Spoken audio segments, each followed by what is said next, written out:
Okay, आता लक्ष द्यायचं सगळ्यांनी. आपण बघा, 2 चॅप्टर आपले फिनिश झालेले, थर्ड चॅप्टर आपला चालू आहे. टोटल 10 चॅप्टर आहेत आपले, तुम्हाला माहितीच आहे. काही काही चॅप्टर खूप छोटे आहेत, काही काही चॅप्टरला थोडासा वेळ लागतो, जसं की चॅप्टर नंबर 8, चॅप्टर नंबर 9 थोडेसे लेंदी आहेत. 5, 6, 7 थोडेसे छोटे चॅप्टर आहेत. ठीक आहे. फिफ्थ नंबर चॅप्टर तर बऱ्यापैकी कन्सेप्ट ओरिएंटेड आहे. केमिस्ट्री आणि फिजिक्स दोघांचा इंटिग्रेटेड तो पार्ट आहे, हिट नावाचा चॅप्टर आहे. फोर्थ नंबरचा चॅप्टर आहे इफेक्ट ऑफ इलेक्ट्रिक करंट. तुम्हाला इलेक्ट्रिक करंट तर नाईन्थमध्ये तुम्ही ऑलरेडी शिकलेला आहात. इलेक्ट्रिक करंट शिकला तुम्ही नाईन्थमध्ये, आहे की नाही? पप्पाचा फोन आला काल मला. आणि त्यानंतर आता हा जो थर्ड आहे, तर ह्या थर्डबद्दल पण मला वाटतं 8मध्ये 9मध्ये तुम्ही थोडंफार शिकलेलं असाल. केमिकल रिॲक्शन वगैरे आठवते, थोडं थोडं थोडं थोडं आठवतं. Chemical reaction, equation. सगळ्यांचं लक्ष आहे माझ्याकडे? माझं लक्ष आहे सगळ्यांकडे? कोण आहे तिकडे कोपऱ्यामध्ये बसलेलं नाही, माझ्याकडे लक्ष देत नाही? लक्ष द्या आता. चला सरळ बसा. आता तुमच्यापैकी कुठलाही विद्यार्थी असेल ज्याला काहीच येत नाही, म्हणजे माझं काय अभ्यास केलेला असेल नसेल, तरी मी जसं सांगितलं तुम्हाला, सेकंड चॅप्टर आपण शिकवलो तुम्हाला माहिती आहे. आता तुम्हाला, आता मी पेपर काढला, सकाळीच पेपर काढला, एवढा सुंदर पेपर काढला आहे. 40 मार्काचा पेपर आहे. त्या 40 पैकी ऐका, 3 मार्क हे ग्रॅव्हिटेशनला आहेत. ग्रॅव्हिटेशन म्हणले जे न्यूमेरिकल आहेत, ते न्यूमेरिकल पण आपण घेतोय. न्यूमेरिकल मागच्या एक्झामला घेतले नव्हते. जे एक्झरसाईजमधले पडलेले क्वेश्चन आहेत, जे PYQ पडलेले आहेत, तर त्यातलेच मी क्वेश्चन टाकलेले आहेत, असं खूप असं वेगळं टाकलेलं नाही आहे. त्यानंतर आपला जो periodic classification of element chapter आपण घेतला, तर त्या पिरियडिक क्लासिफिकेशन ऑफ एलिमेंटमध्ये जे मी क्लासमध्ये जे डिस्कस केलेले पॉईंट आहेत, तर सगळे तेच आहेत. त्यामुळे बाहेरचं असं काही नाही. तुम्ही व्यवस्थित टेक्स्टबुक रीड करायचे, आपण जे दिलेल्या नोट्स आहेत तर त्या व्यवस्थित रीड करायचे आहेत. PYQची प्रॅक्टिस चांगली करायची आहे, तुम्हाला आउट ऑफ मार्क मिळतील 40 आउट ऑफ 40. टार्गेट ठेवा. आज आहे बुधवार, गुरुवार, शुक्रवार, शनिवार, 3-4 दिवस तुमच्याकडे वेळ आहे ना? मस्तपैकी छान तुम्ही मार्क घ्या. काय अडचण आली तर 8 ते 9मध्ये मी इथं अवेलेबल आहेच रोज. अभ्यासाला सुरुवात करा. न्यूमेरिकल राहू देत काय, किंवा आपले लेक्चर पण मला वाटतं आहे त्याच्यामध्ये न्यूमेरिकल वगैरे सगळे घेतलेले आहेत, तिथेही बघू शकता घरी जाऊन, किंवा मला विचारा, मी तुम्हाला सांगेन. आता जाऊया आपण चॅप्टर 3कडे. चॅप्टर 3 पण खूप महत्त्वाचा चॅप्टर आहे, आणि त्याच्यामध्ये खूप बेसिक कन्सेप्ट आहेत, ह्याच्यावरती 11वीला पण काही चॅप्टर डिपेंड आहेत. आता चॅप्टरचं नावच आहे केमिकल रिॲक्शन आणि इक्वेशन. एवढा बेसिक चॅप्टर आहे, ह्यातलं खूप सारं तुम्हाला आधीच येतं, फक्त आपल्याला ते रिवाईज करायचं आहे. एखादी केमिकल रिॲक्शन झाली, केमिकल रिॲक्शन ऐकले आपण, ते जाऊ दे, रिॲक्शन ऐकले. रिॲक्शन झाली, काय तर लावलं ब्युटी प्रोडक्ट, चांगलं व्हायचं म्हणून वेगळंच काय तर झालं. इथलंच आपलं पुणे जिल्ह्यामधलंच एक पोरगं होती, दोघं तिघंजण, आणि ते गोरं व्हायचं म्हणून क्रीम मागवली ऑनलाईन. ते क्रीम आणली आणि लावली गालाला. 7-8 पोरांचं, कोणाची किडनी फेल झाली, कोणाचं लिव्हर फेल झालं, कोणाचं ॲलर्जी झाली, कोणाला डोळ्याचा इफेक्ट झाला, असं काही पण होतं. त्यामुळं अननोन कुठलाही ब्रँड घेतला, ऑनलाईन मागवलं, कुणीतर घरी आलं तुमच्या, सांगितलं हे घे ते घे, तसं घ्यायचं नाही. जे काही एकतर आपलं आपलं नॉर्मली आंघोळ करून व्यवस्थित स्वच्छ शरीर ठेवायचं आहे ना, संध्याकाळी झोपताना धुवून ठेवायचं बाहेर इकडं तिकडं. नाहीतर पहिला पाऊस आहे, घ्यायला मस्तपैकी पहिल्या पावसात. आता पहिल्या पावसात भिजायची ती कविता वगैरे असतात ना, पहिला पाऊस पाऊस तू आणि मी. आता असल्या पावसात जर आपण ही करायला गेलो, पण पावसामध्ये, पहिल्या पावसात काय होतं सांगा बरं? पहिल्या पावसामध्ये सगळं पोल्युशन असतं वरती, आहे ना, सगळ्या ज्या फॅक्टरीज, गाड्यांचा सगळा धूर फिर सगळा वरती. आणि पावसामध्ये हे सगळं त्याच्यामध्ये काय होतं, सोल्युबल होतं. आणि हे सोल्यूट झालेलं सगळं आपल्या तोंडावर येऊन पडतं, आणि चेहऱ्यावरती आल्यानंतर मग पिंपल्स वगैरे यायला लागतात. बरोबर आहे? किंवा ज्या मुलांची झोप होत नाही व्यवस्थित, तर त्या पण मुलांना रिॲक्शन होतं, जसं पोटामध्ये रिॲक्शन झाली, एखादं काय तर लावलं वेगळंच होऊन जातं, आहे ना? तर रिॲक्शन म्हणजे काय असतं? रिॲक्शन होणं म्हणजे एक्झॅक्टली काय तर, दोन सबस्टन्स जे असतात तर ते कंबाईन होतात, आणि थर्ड वेगळाच काय तर तयार होतो, त्याला म्हणायचं रिॲक्शन झाली. फॉर एक्झाम्पल सोडियम आहे. फॉर एक्झाम्पल आहे सोडियम, आणि क्लोरीन आहे. आता सोडियम तुम्हाला माहिती आहे का? सोडियम एवढा डेंजर असतो.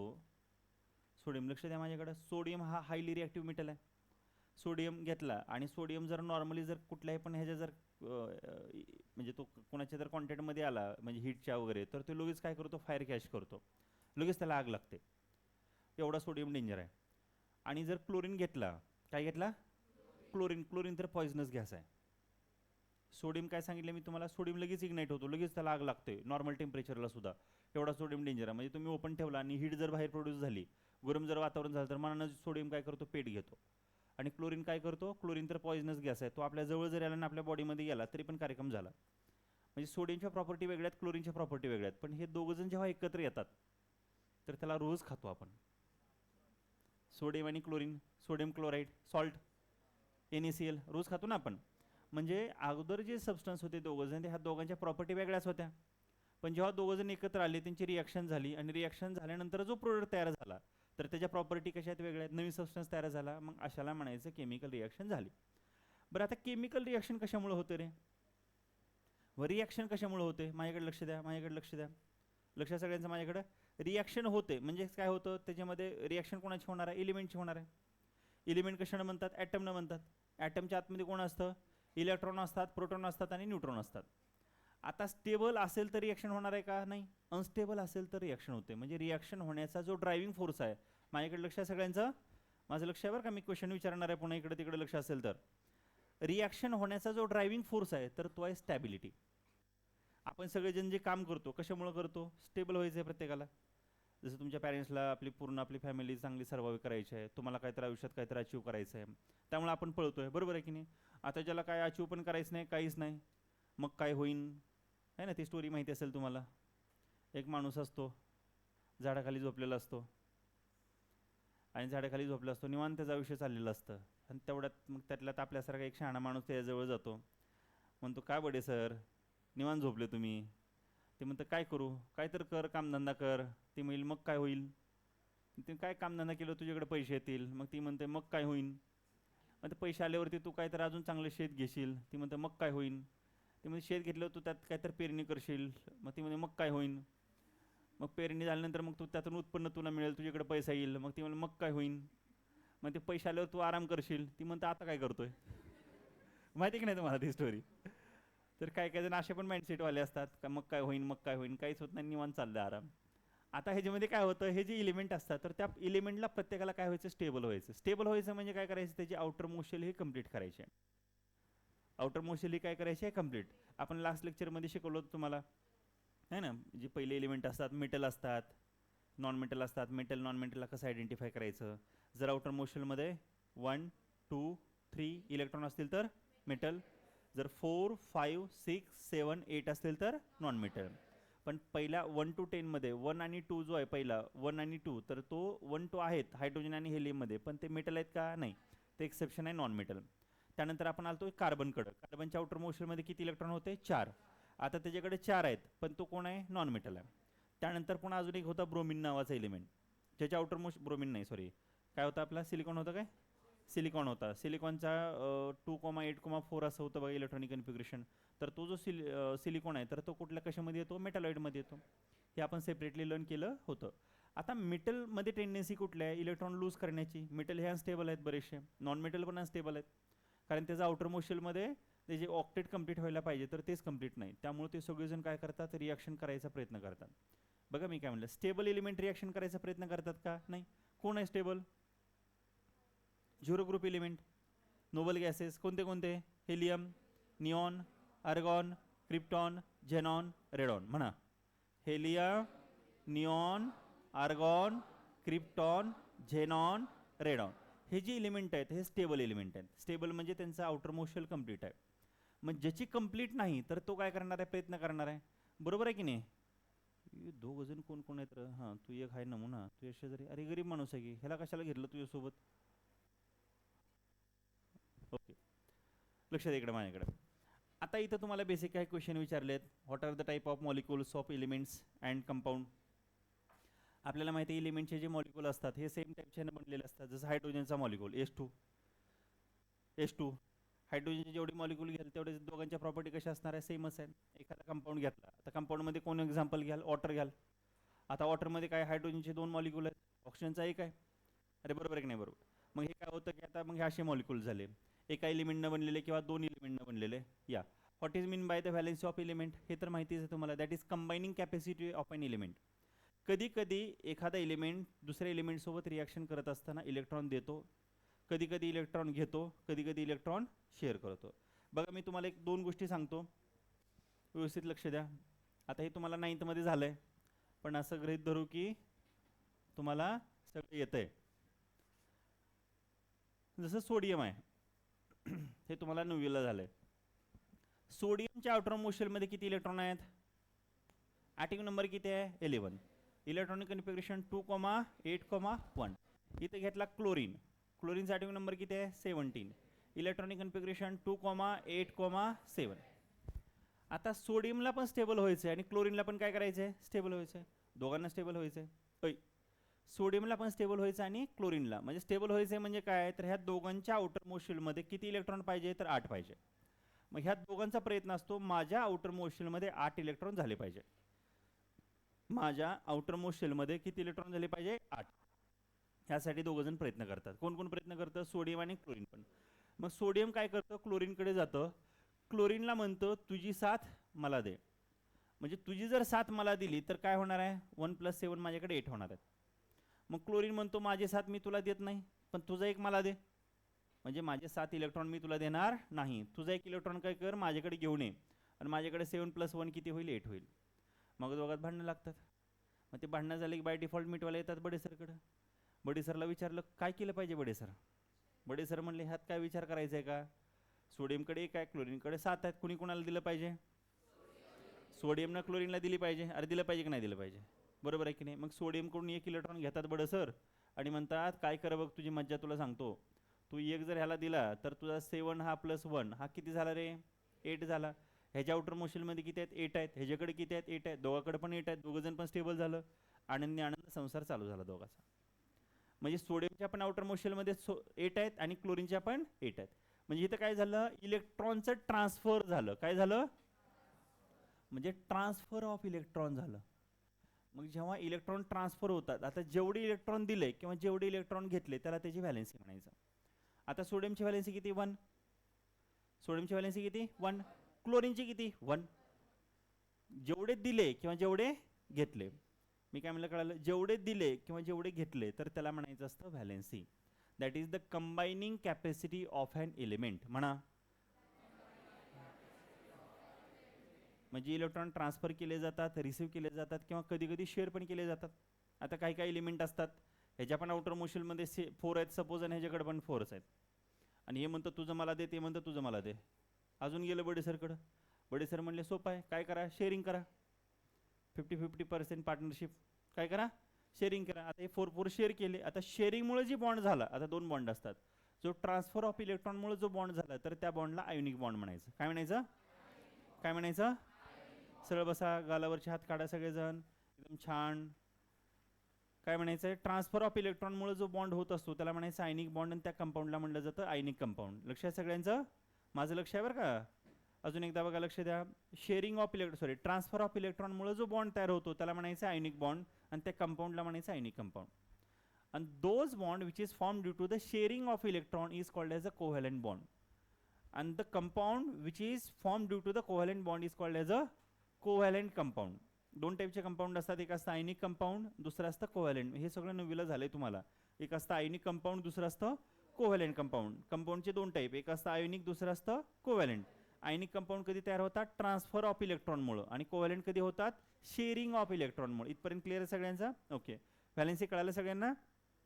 Valency is the combining capacity of an element, म्हणजे those electron which is transferred or receive or share. जे ट्रान्सफर केले जातात, जे रिसीव्ह केले जातात किंवा शेअर केले जातात त्याला काय म्हणायचं आहे, व्हॅलेन्सी म्हणायचं आहे. What is the requirement for writing a molecular formula of different compound, हे मी तुम्हाला ऑलरेडी शिकवलेलं आहे प्रिव्हियस लेक्चरला, आहे की नाही, आठवते सगळ्यांना. हे शिकवलं ना मी तुम्हाला. आता कुठलाही कंपाऊंड आपल्याला तयार करायचं आहे. आता फॉर एक्झाम्पल मला काय करायचं आहे, सोडियम क्लोराईडचा फॉर्म्युला तयार करायचा आहे. सोडियमची व्हॅलेन्सी किती आहे, 1 आहे. क्लोरीनची व्हॅलेन्सी किती आहे, 1 आहे. काय करतो आपण, क्रॉस मल्टिप्लाय करतो.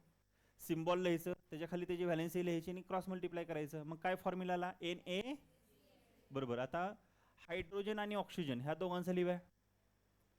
हायड्रोजनची व्हॅलेन्सी किती आहे, 1. ऑक्सिजनची किती आहे, 2. दोघांचं काय केलं, क्रॉस मल्टिप्लाय केलं. काय आला फॉर्म्युला, H2O, बरोबर आहे. मग हे मॉलिक्युलर फॉर्म्युला कसा तयार करायचा हे 9thला तुम्हाला झालेलं आहे. 9वीला 9thला एक चॅप्टर होतं तुम्हाला, कोणता होता आठवा बरं, मेजरमेंट ऑफ मॅटर नावाचा चॅप्टर होता. त्याच्यामध्ये हे सगळं तुम्हाला शिकवलंय. ओके, हे आपलं बेसिक झालं. आता पुढे जाऊया आपण. The driving force behind the chemical bonds is to attain an electronic configuration with the complete octet by giving, taking और शेअरिंग इलेक्ट्रॉन. हे ऑलरेडी मी तुम्हाला सांगितलंय. इथे बघा, आता 2 टाईपचा चेंज असतो. चेंज झाला, एक असतो फिजिकल चेंज आणि दुसरा असतो केमिकल चेंज. फिजिकल चेंज हा टेम्पररी असतो. हे 2 महत्त्वाचे आहेत बरं का, 2 मार्कला विचारायचं. व्यवस्थित लक्ष द्या, व्यवस्थित लक्ष द्या. लक्ष आहे, कोणाला झोप लागते आहे, झोप लागते, सरळ बसा, सरळ सरळ. दात मारून घ्या कोणाच्या तोंडावरती, इकडं तिकडं. लक्ष द्या, लक्ष द्या, लक्ष देत आहे. दोन टाईपचा चेंज आहे, एक असतो फिजिकल, दुसरा असतो केमिकल. एक असतो फिजिकल, दुसरा असतो. 2 दिवसापूर्वी जोग झालता, अजून हसत बसतं का? अरे तेव्हा 2 महिन्यापूर्वी लय भारी जोग झालता. तो तात्पुरता झाला, तो आपण त्याला काय म्हणणार, फिजिकल चेंज झाला. केमिकल चेंज काय असतो? अरे 2 महिन्यापूर्वी वजन होतं 35 किलो, आता झाले 40 किलो, अयो. मग हा झाला तुमचा केमिकल चेंज. अरे कळतं का नाही कळत आहे? फिजिकल चेंज हा कसा असतो, टेम्पररी असतो. कसा असतो? कसा असतो?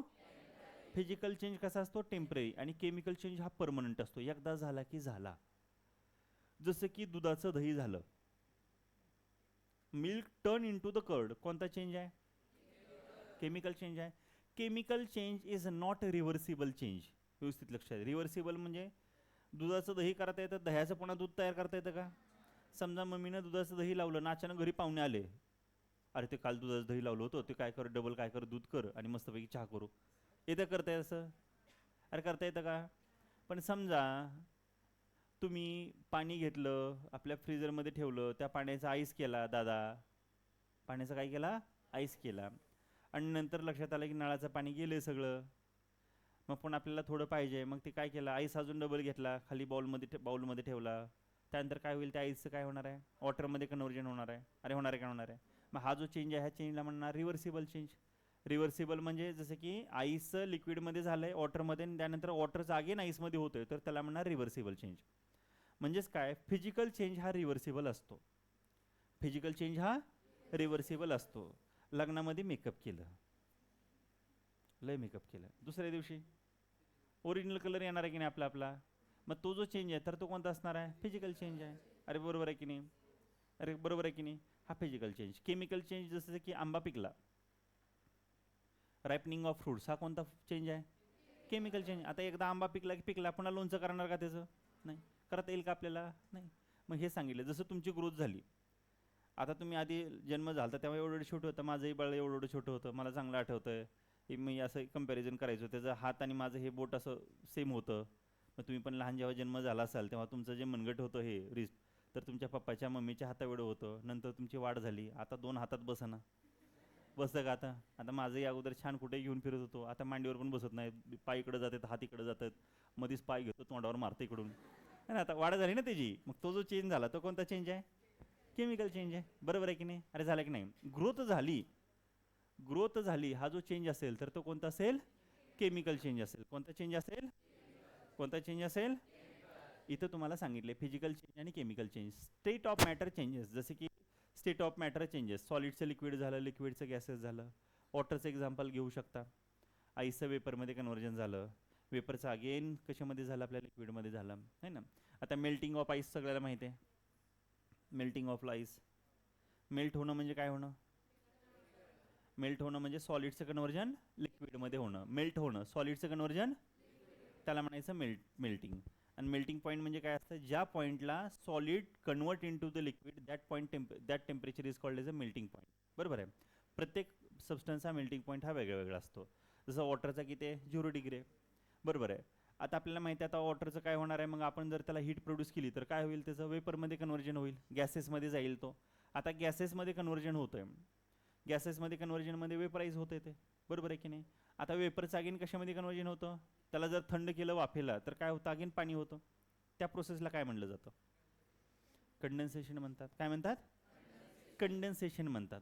अजून एक प्रोसेस आहे बाळांनो, बघा नॉर्मली कसं असतं, सॉलिडला हीट करा लिक्विड होतं, लिक्विडला हीट करा गॅसेसमध्ये होतं. कधी कधी सॉलिडला हीट केलं डायरेक्टच गॅसेस होतं. त्या प्रोसेसला काय म्हणायचं? कोण आहे? अरे कोणतं म्हणले की काहीतरी? कोणीच नाही म्हणलं. अरे काय म्हणतात? सब्लिमेशन म्हणतात. गुड, छान. सब्लिमेशन काय म्हणायचं? इथं दिलंय तुम्हाला driven parameter like the temperature, pressure वगैरे वगैरे. आता बघा, आता नॉर्मली आपल्या घरामध्ये जो गॅस असतो तर त्याला कोणता गॅस असतो? आपण काय, LPG असतो, लिक्विफाईड पेट्रोलियम गॅस. त्याला भरपूर प्रेशर लावून लावून लावून त्याला लिक्विडमध्ये कन्व्हर्जन केलं जातं. आणि त्याचं प्रेशर कमी केलं की अगेन काय होणार आहे? अजून गॅसेस स्टेटमध्ये होणार आहे ते. मग आता प्रेशर किंवा टेम्परेचरमुळं जो चेंज होतो तर तो चेंज कसा असतो? फिजिकल चेंज असतो. कसला चेंज असतो? लक्षात सगळ्यांचं, कसला चेंज असतो? फिजिकल. इथे बघा केमिकल चेंज काय असतो, composition of matter changes permanently. जसं रायपनिंग ऑफ फ्रुट्स झालं, कंपोजिशन त्याचं चेंज झालं. जसं की milk turn in to the curd, आता त्याच्यामध्ये काय होतं, त्याची टेस्ट चेंज होते.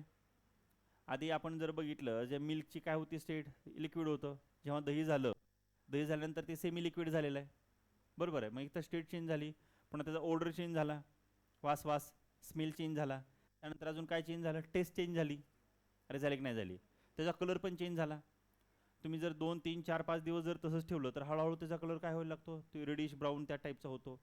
नंतर नंतर जर असं करायला गेलं सगळ्यात ताराच तारा, पुन्हा तर असा वास यायला लागतो. मग नंतर पुन्हा ते हे असतं त्याला काय म्हणतात, त्याला आंबवण्याला काय म्हणलं जातं त्याला इंग्लिशमध्ये, फर्मेंटेशन. फर्मेंटेशन ते नाही का वाईन प्रोसेसमध्ये वगैरे यूज केलं जातं बघा, फर्मेंटेशन होतात तर त्या गोष्टी. ओके, हे फिजिकल चेंज आणि केमिकल चेंज कळाला सगळ्यांना. A chemical change means a chemical reaction has taken place. एखाद्या ह्याच्यामध्ये केमिकल रिॲक्शन झाली आहे म्हणजेच काय झालं आहे तर केमिकल चेंज झालं असं सांगितलं आहे. लक्षात सगळ्यांचं. तुम्हाला हे एक्झाम्पल दिलेले आहेत, हे विचारतात. कोई चल रहा है इसका भी. इथे 3 4 एक्झाम्पल दिलेत बघा. Transformation of ice into water, तुम्हाला आयडेंटिफाय करायचं केमिकल आहे का फिजिकल आहे, इथं बघू नका. दुसरा cooking of food, cooking of food, भाजी बनवली अजून डबल आपलं आपलं गाजर वापस काढता येतं का त्यातलं, नाही आपलं आपलं टोमॅटो बाजूला काढून घेऊ, जरा सलाड लागणार आहे, नाही. एकदा झालं की झालं. पुढे बघा, ripening of fruits, milk turn in to the curd, digestion of food, sorry evaporation of water, digestion of food in the stomach, size reduction of naphtha ball. हा फिजिकल चेंज आहे बाळांनो, स्टेटमध्ये होणारा चेंज आहे हा. कोणता चेंज आहे हा, फिजिकल चेंज आहे, फक्त साईज त्याची कमी होते. त्यानंतर staining of Shahabadi tiles, Kadapa. Kadapa असतो ना, कडप्पा माहिती ना सगळ्यांना, आपलं किचन ज्यानं बनलं जातं आहे ना, ते ग्रॅनाइट जे असतं तसं किचन असतं. तर ते कडप्पा नावाचा, कडप्पा ॲक्च्युली एक भाग आहे कर्नाटकामध्ये. तर तिथून ते जे टाईल्स वगैरे आपण मागवतो की नाही सगळं, आता काय गुजरातचा काय भाग आहे, तिकडं काय राजस्थानचा भाग आहे, म्हणजे आपल्या भागामध्ये तसे टाईपचे दगड नाही आहेत. पण कर्नाटकाला वगैरे तुम्ही गेला तर तशा टाईपचे आहेत. मग तो कडप्पा हा तो भाग आहे, तिथून येणारा जो दगड असतो त्याला कडप्पा असं म्हणलं जातं. मग त्याचं एक प्रॉपर त्या प्रोपोर्शनमध्ये करून आपला जे किचनवरती जे असतो ना तो टाकलेला, तो ब्लॅक कलरचा वगैरे, तर तो कडप्पा असतो. त्या कडप्पावरती काय होतं, किचनवर त्याच्यावरती पडून पडून पडून तो घाण झालेला असतो. दादा माझं तुझ्याकडे लक्ष आहे बरं का, कॉर्नरला बसलेल्या, लय महागात पडेल तुला. काय चालू आहे मला सगळं लक्षात यायला लागलं, आता सगळ्यासमोर बोलायला लावू नको, लय फटकावणार आहे सगळ्यांनाच पुन्हा. उद्यापासून दुसरीकडे बसत जा, फालतूपणा कमी कर, नाहीतर बोलावं लागेल तुझ्या पालकांना इकडे. का बसायला तिथं लक्षात येईल माझ्या तुझं, लक्ष द्या बाकीच्या इकडे, लक्ष द्या इकडे. हां, तर मी काय सांगत होतो, तर कडपा, आता त्या कडपावरती काय होतं नंतर नंतर स्टेन येतो, स्टेन येतो. मग तो जो स्टेन आहे तर तो काढण्यासाठी काय करायला केलं, मग ते रिॲक्शन होते त्याच्यासोबत. मग पण आपण काय क्लिनिंग वगैरे करतो, तर ते सांगितले स्टेनिंग ऑफ शहाबादीवर Kadappa tiles by lemon juice. तर हे जे आहे तर हा कुठला चेंज आहे तर केमिकल चेंज आहे. ब्रेकिंग ऑफ ग्लास हा कोणता चेंज आहे, फिजिकल आहे. ग्लास उठला डबल करता येतो आपल्याला. हे बेसिक तुम्हाला काही चेंजेस दाखवलेले आहेत. पुढचं बघा, हे तुम्हाला बेसिक ॲक्टिव्हिटी दिलेली आहे.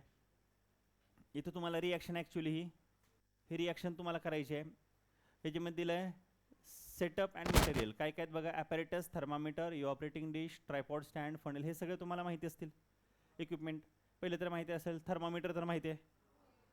इव्हॉपरेटिंग डिश, याला इव्हॉपरेटिंग डिश म्हणतात, ज्याला आपण ज्यात हीट करतो आणि इव्हॉपरेट करतो असं हे, तर ही इव्हॉपरेटिंग डिश असते.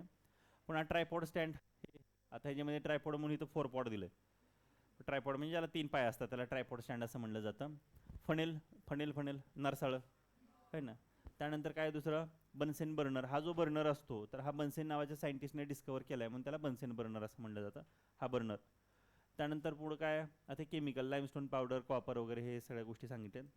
हे सांगितलं आहे की हे रिॲक्शन करा, रिॲक्शन झाल्यानंतर काय काय चेंजेस होतो तर हे तुम्हाला दिलेलं आहे बघा. कलर चेंज, गॅस रिलीज होतो आहे, टेम्परेचर चेंज होतं आहे, नेचर ऑफ चेंज हा कोणता आहे.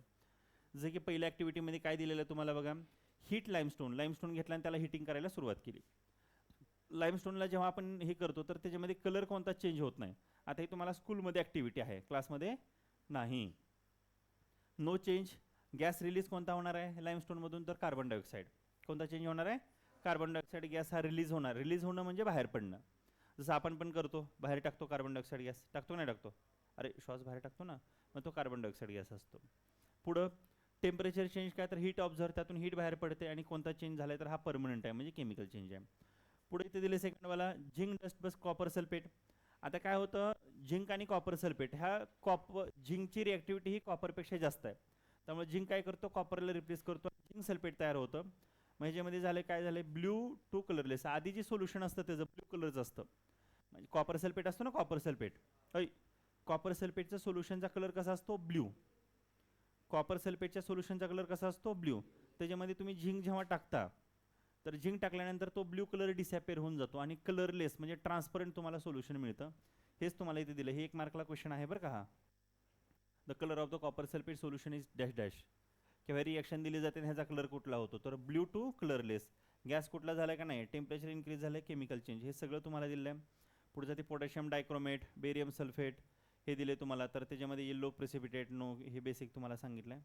टेम्परेचर चेंज होते नाही होते, तर हे तुम्हाला रिॲक्शन स्कूलमध्ये तुम्हाला करून दिल्या जातील, ह्या बेसिक ॲक्टिव्हिटी आहेत त्या. आता आपण बघणार आहे केमिकल रिॲक्शन होणं म्हणजे काय होणं. जसं मी तुम्हाला सांगितलं, केमिकल रिॲक्शन होणं म्हणजे काय होणं, process in which some substances undergoes bond breaking. जसं मी सांगितलं, कॉपर सल्फेटचा कलरचा सोल्युशनचा कलर कसा होता कॉपर सल्फेटचा ब्ल्यू होता, म्हणजे कॉपर आणि सल्फेट ह्या दोघांमध्ये काहीतरी बॉन्ड होता. कॉपर आणि सल्फेट ह्या दोघांमध्ये काहीतरी, कॉपर आणि सल्फेट ह्या दोघांमध्ये बॉन्ड होता. झिंक आला, ह्या दोघांमधला बॉन्ड ब्रेक केला, आणि झिंक सल्फेट नवीनच सबस्टन्स तयार झाला bye formation of new bond. कळालं, सांगतो. इथे बघा, कॉपर आणि सल्फेट हे दोन कंपाऊंड आहेत, ह्या दोघांमध्ये बॉन्ड होता. त्याची रिॲक्शन झाली झिंक सोबत. कोणासोबत झाली, कोणासोबत रिॲक्शन झाली, कोणासोबत रिॲक्शन झाली, झिंक सोबत रिॲक्शन झाल्यानंतर काय तयार होणार आहे, झिंक सल्फेट. म्हणजे हे काय होतं की ह्या कॉपर सल्फेट ह्या दोघातला जो काय बॉन्ड होता, तर हा काय झाला, सॉरी हा प्लस आणि ह्यातला बॉन्ड काय झाला, ब्रेक झाला, आणि बॉन्ड ब्रेक होऊन नवीन सबस्टन्स तयार झाला bye formation of new bond. मग झिंक सल्फेटमध्ये वेगळाच बॉन्ड तयार झाला, आणि त्यानंतर काय होणार आहे, इथं कॉपर बाहेर पडणार आहे आपला. ओके, मग ह्याला काय म्हणणार, केमिकल रिॲक्शन झाली. केमिकल रिॲक्शनची तुम्हाला डेफिनेशन दिल्यावरती बघा बरं. Chemical reaction is a process in which some substances undergoes bond breaking and are transformed into new substance by the formation of new bond. ही आहे केमिकल रिॲक्शनची डेफिनेशन. ह्या चॅप्टरमधली सगळ्यात महत्त्वाची definition chemical reaction. Okay, learn करा लगेच, 1 minute देतो मी.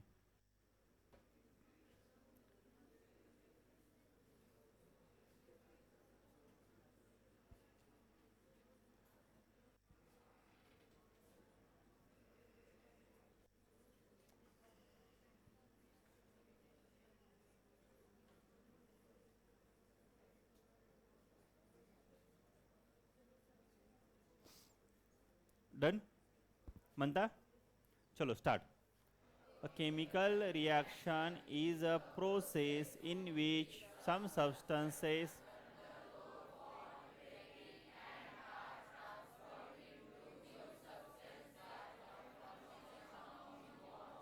चलो start.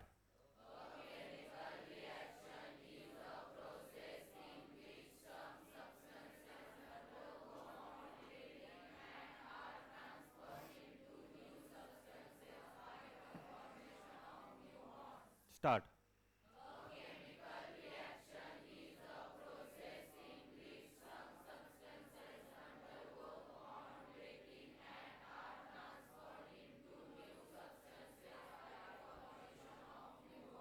Start.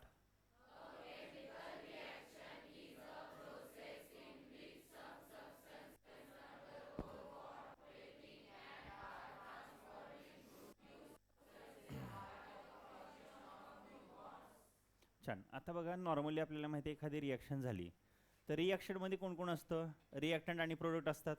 अरे बरोबर आहे का. रिॲक्शन करण्यासाठी आपल्याला कोण लागतात, तर 2 गोष्टी लागतात, एक असतं रिॲक्टंट, दुसरं असतं प्रोडक्ट. रिॲक्टंट कोणाला म्हणायचं मला सांगा बरं, रिॲक्टंट कोणाला म्हणायचं, रिॲक्टंट कोणाला म्हणायचं, कुठं असतात विचारले का मी, ॲड्रेस विचारला का त्यांचा? मी काय विचारले, what is mean by reactant? Those substance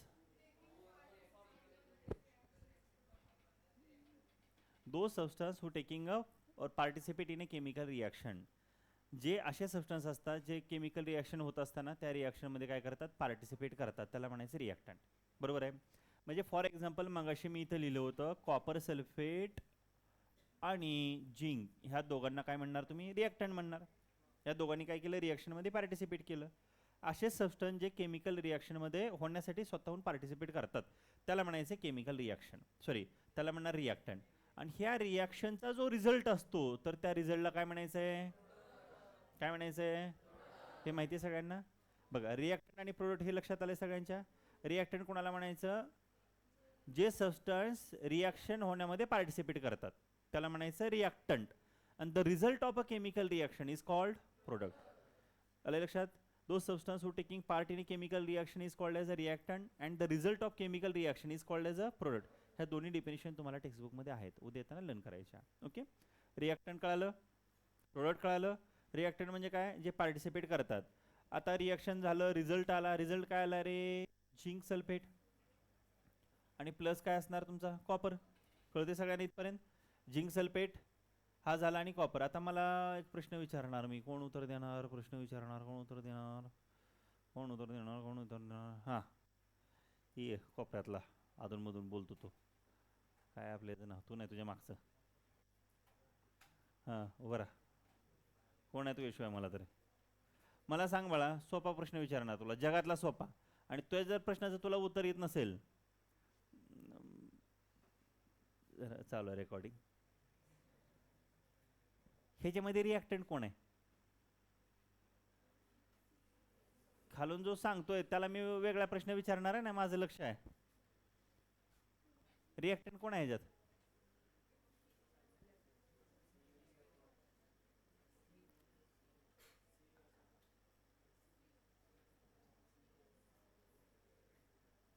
अरे तुला हे जर रिॲक्टंट सांगता येईना, अरे थोडीफार बुद्धी वापर वागा.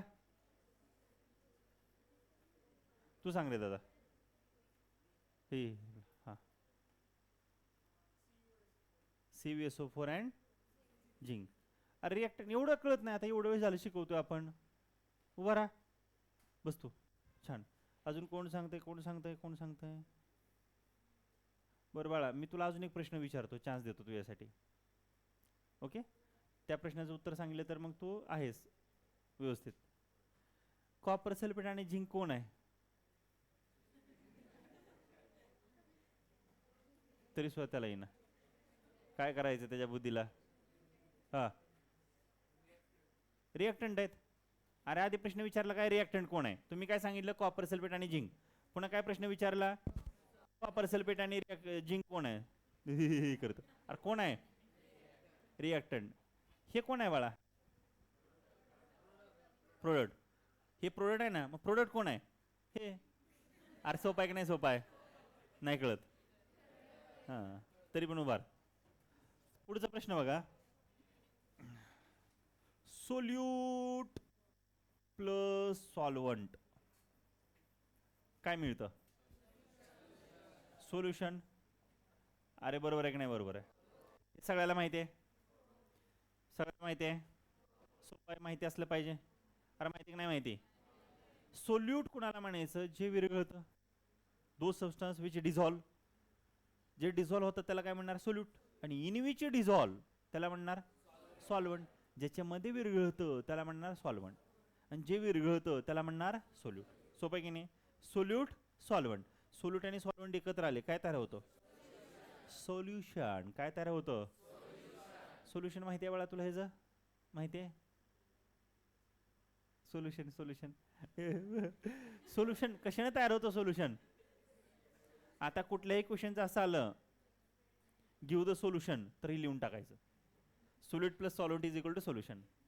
मॅथमॅटिक्समध्ये वगैरे असतं ना, give the solution of following question, right, हे लिहून टाकायचं. Solute plus solvent is equal to solution. हां, नाही तो ते लिहिणार की तो. कळतंय सगळ्यांना? आता मला सांगा, इथं लिहिलं मी शुगर, शुगर प्लस वाटर है आणि इधर मेरे को मिल गया शुगर या वाटर. तर मेरे को बताओ आप सोल्यूट कौन है, सॉल्व्हेंट कोण आहे आणि शुगर या वॉटर. कळलं का? आता हे समजायला बुद्धीची गरज लागत नाही मला वाटतंय है ना, म्हणजे लागते बुद्धीची गरज पण लक्ष द्यावं लागेल थोडं थोडं है ना. सोपं आहे. जाऊया पुढे आपण. येस तू भरा. ते लक्षच देत नाही, तिकडेच बघत बसलो असतो आपलं आपलं. त्या गरीब माणसा तू काय त्या शेजारी बसला वागा तू देव माणूस आहे, साधा माणूस आहे तू, तर नको नादी लागो. तू तू नाही तुझ्याबद्दल नाही वागा, तुला तुला देव माणूस कसं म्हणेन मी. येस लक्ष दे इकडे. रिॲक्टंट लेफ्ट साईडला लिहितो आपण आणि प्रोडक्ट काय करतो राईट साईडला. आता तुम्हाला अजून एक दोन डेफिनेशन आपण बघणार आहेत. हे जेव्हा इक्वेशन आहे केमिकल रिॲक्शन कळाले सगळ्यांना, केमिकल रिॲक्शन कळाले सगळ्यांना. आता केमिकल रिॲक्शन झाली ही लिहायचं आहे आपल्याला. काय करायचं आहे? केमिकल रिॲक्शन झाली ही लिहायचं आहे. मग लिहिण्यासाठी दोन टाईपचे इक्वेशन असतात. एक असतं वर्ड इक्वेशन, दुसरं असतं केमिकल इक्वेशन. वर्ड इक्वेशन काय असतं की हे जे रिॲक्शन झाले आहे तर हे जे रिप्रेझेंटेशन मला वर्डमध्ये करायचं आहे त्याला म्हणायचं word equation. The simple way of representing a chemical reaction help of word is called as a word equation. म्हणजे इथे बघा वर्ड इक्वेशन वर्सेस हे सांगतोय आपण. वर्ड इक्वेशन काय? आता इथे दिले तुम्हाला aqueous solution of copper sulphate. हे सिम्पल वर्डमध्ये लिहिलं मी. ॲक्वियस सोल्युशन म्हणजे जे वॉटरमध्ये सोल्युबल असतं त्याला ॲक्वियस असं म्हणलं जातं. शुगर घेतली पाण्यात टाकली, शुगर घेतली पाण्यात टाकली. आता शुगर पाण्यात टाकली गेली तर काय म्हणणार? Sugar it is in aqueous state. Sugar ॲक्वियसमध्ये. आता इथं काय दिलं की aqueous solution of copper sulphate, म्हणजे कॉपर सल्फेट कशामध्ये आहे? पाण्यात आहे. थोडक्यात लक्षात येते का सगळ्यांच्या? मग इथं म्हणलं आपण aqueous solution of copper sulphate plus zinc dust. आता झिंक डस्ट म्हणजे काय? झिंक सॉलिड स्टेटमध्ये आहे. माझ्याकडे लक्ष द्या. झिंक कोणत्या स्टेटमध्ये आहे? सॉलिड स्टेटमध्ये आहे. ह्याची रिॲक्शन झाली आणि रिॲक्शन झाल्यानंतर काय मिळाले तुम्हाला? Aqueous solution of zinc sulphate plus copper. ही कशाचं हेल्प आपण केले? वर्डची घेतली म्हणून ह्याला म्हटलं आपण वर्ड इक्वेशन. आता ह्या वर्ड इक्वेशन ही मोठी झाली. आता आपल्याला कंडेन्स फॉर्ममध्ये लिहायचे आहे. कंडेन्स फॉर्ममध्ये कसला? छोट्या फॉर्ममध्ये. कसल्या फॉर्ममध्ये लिहायचं आहे? कंडेन्स. मग काय म्हणतो वर्ड इक्वेशनला जे काय सिंपल फॉर्ममध्ये कंडेन्स फॉर्ममध्ये जेव्हा आपण लिहितो with the help of chemical formula ह्याला म्हणायचं केमिकल इक्वेशन. आता केमिकल इक्वेशनची डेफिनेशन मला वाटते दिलेली असावी इथे. नाही आपल्या टेक्स्टबुकमध्ये आहे. वर्ड इक्वेशनची पण डेफिनेशन आहे आणि केमिकल इक्वेशनची पण आपल्या टेक्स्टबुकमध्ये डेफिनेशन आहे. मी नंतर सांगतो तुम्हाला. बघा इथं काय केलं आहे? Aqueous solution of copper sulphate एवढं लिहिण्याच्या ऐवजी काय लिहिलं आहे? कॉपर सल्फेट एवढंच लिहिलं आहे. बरोबर आहे. झिंक डस्ट लिहायचं आहे तर फक्त झिंकच लिहिलं आहे. Aqueous solution of zinc sulphate लिहायचं तर ZnSO4 लिहिलं आहे. म्हणजे काय केलं? एवढं मोठं लिहिण्यापेक्षा त्याला कंडेन्स फॉर्ममध्ये छोटं लिहिलं with the help of chemical formula. ह्याला म्हणायचं केमिकल इक्वेशन. आहे का? बघा तुमच्या टेक्स्टबुकमध्ये दिलेलं आहे का डेफिनेशन? इथं असायला पाहिजे होती.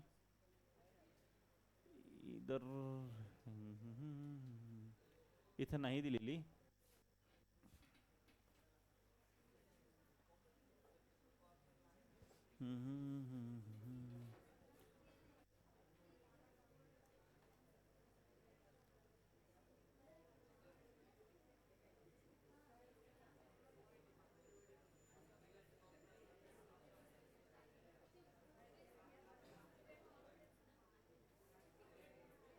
चला वर्ड इक्वेशनची डेफिनेशन करा बरं. आहे तुमच्या ह्याच्यामध्ये टेक्स्टबुकमध्ये काढा बरं. ठीक आहे तुम्ही सांगा. कोण सांगते मला? मी इथे लिहितो. Word equation. Word equation learn करायचे आपल्याला सगळ्यांना. The simple way of representing a chemical reaction. Chemical reaction with inwards का? Inwards is called. एवढं सोपं आहे. Word equation. ही झाली वर्ड इक्वेशनची. आता पुढची बघणार आपण केमिकल इक्वेशन. कोण सांगताय का सगळे सांगता? हां चला सांगा. Chemical equation. Chemical equation. हां the representation of chemical reaction in the condensed form using chemical formula is called as chemical equation. चला लर्न करा पहिली डेफिनेशन अगोदर. पहिली झाली की दुसरी करू. मनातल्या मनात लर्न करा अगोदर.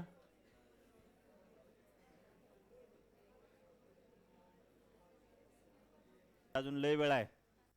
7 मिनिट आहेत आपल्याकडे. किती आहेत? 6 म्हणजे भरपूर झाले. खाली चालले का वरती चालले? अरे अरे हां लेफ्ट कॉर्नर. आता काय होईल? संपलं का? वा वा वा छान. कुठं होता नेक्स्ट वाला? हां यस मी झालं. Yes okay.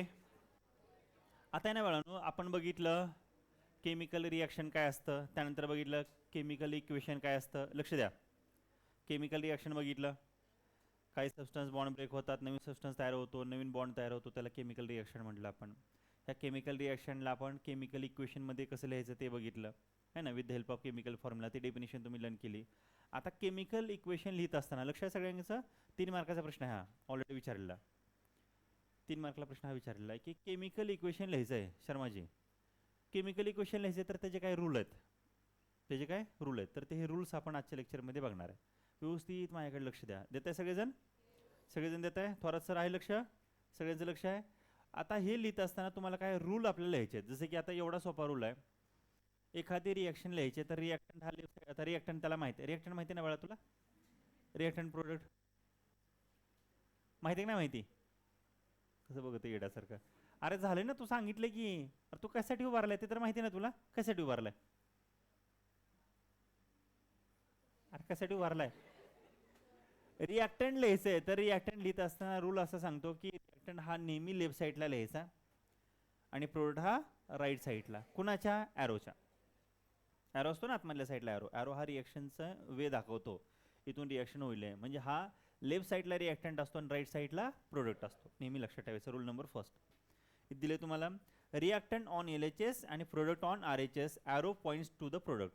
म्हणजे हा जो ॲरो असतो, ह्या ॲरोचा जो आहे, हा जो आहे पॉईंट आहे, तर तो कोणाकडे आहे? प्रोडक्टकडे. ॲरो असतो ना ॲरो, तर हा कुठे आहे? प्रोडक्टकडे. लक्षात आलं इथपर्यंत? पहिला रूल.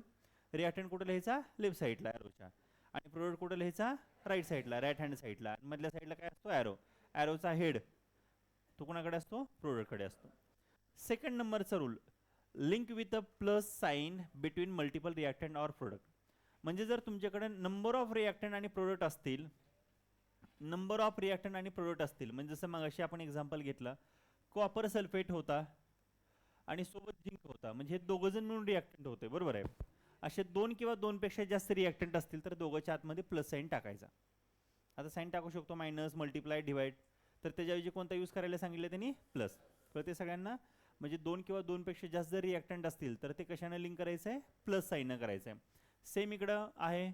इथं काय करणार आपण? झिंक सल्फेट प्लस काय करणार? कॉपर. म्हणजे हे सगळे रूल आहेत. आता मला सांग दादा, रिॲक्टंट कोण आहे यातलं? रिॲक्टंट कोण आहे? कुछ अजून पण इकडे तिकडेच बघत आहे. अरे copper sulphate plus zinc reactant आहे. चला रिॲक्टंट कुठे लिहिलं आपण? Left hand side of the arrow. ॲरोच्या रिॲक्शनच्या लेफ्ट साईडला आपण काय लिहिलं आहे? रिॲक्टंट. राईट साईडला काय लिहिलं आहे? लेफ्ट साईडला काय लिहिलं आहे? रिॲक्टंट. राईट साईडला काय लिहिलं आहे? प्रोडक्ट. दोघांच्या आतमध्ये काय आहे? ॲरो. ॲरोचा हेड कुणाकडे आहे? कुणाकडे पॉईंट करते? प्रोडक्टकडे. 2 किंवा 2 पेक्षा जास्त रिॲक्टंट किंवा प्रोडक्ट असतील तर त्याच्या आतमध्ये कोणती साईन आहे? कोणती साईन आहे? इथपर्यंत क्लिअर आहे सगळ्यांचं? त्यानंतर ते म्हणतं रिॲक्शनला मोर इन्फॉर्मेटिव्ह बनवायचं. रिॲक्शनला मोर इन्फॉर्मेटिव्ह बनवायचं, म्हणजे रिॲक्शन बद्दल सांगायचे, त्याची स्टेट सांगायचे. ते म्हणतं सॉलिड असेल तर यस लिहा, लिक्विड असेल तर यल लिहा. थोपटे ताई, सॉलिड असेल तर यस लिहा, लिक्विड असेल तर यल, गॅसेस असेल तर जी लिहा.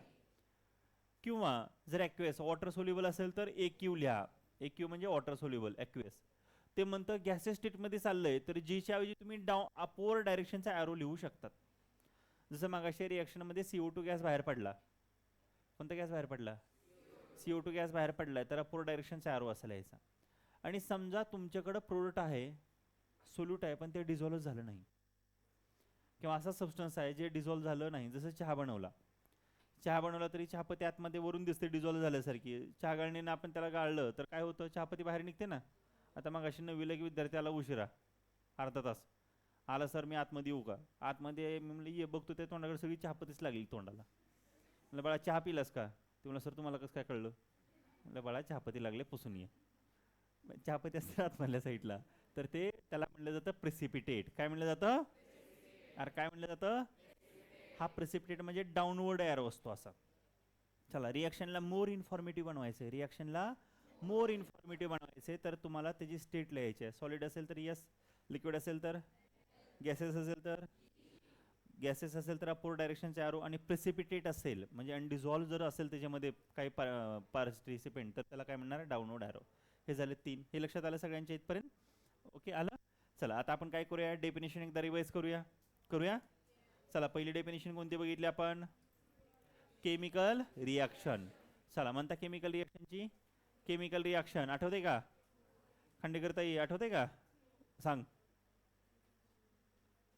केमिकल रिॲक्शन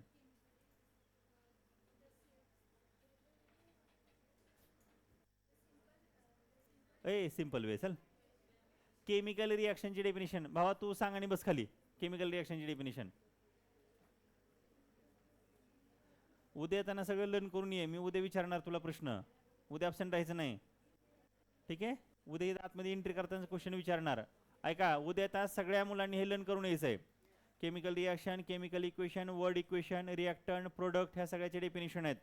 सोल्यूट आहे, सॉल्वंट आहे, सोल्युशन, हे सगळ्या डेफिनेशन तुम्हाला टेक्स्टबुकमध्ये दिलेले आहेत का? त्यानंतर ॲक्टिव्हिटी पण आहे, त्या ॲक्टिव्हिटी तुम्ही सॉल्व्ह करून या उद्या येताना. याल सगळेजण? ओके, चला पहिली म्हणा डेफिनेशन केमिकल रिॲक्शनची सगळेजण. 1 2 3 स्टार्ट.